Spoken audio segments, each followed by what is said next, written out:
Hey everyone, and welcome back to another video. And in this video, I'm going to be going over, is your payment method secure on Temu?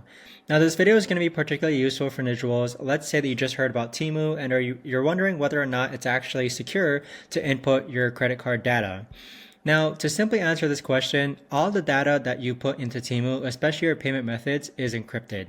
So if you go into your all data is encrypted button right over here, you'll see that Temu actually makes it so that they follow the Payment Card Industry Data Security Standard, or PCI DSS, when handling card data.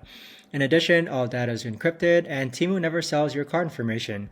They also have a secure privacy, so they protect your privacy, which is very important to them. Now, from my personal experience, I've been using Temu and I've had no problems whatsoever when it came to actually inserting my payment methods in order to pay for products. But to simply put, Temu does protect your safety and privacy when it comes to inputting your payment data.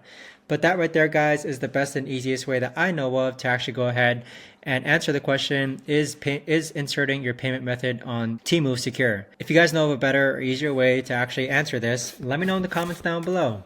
I would love to know. Thanks so much for watching, everyone, and I'll see you guys all in the next video.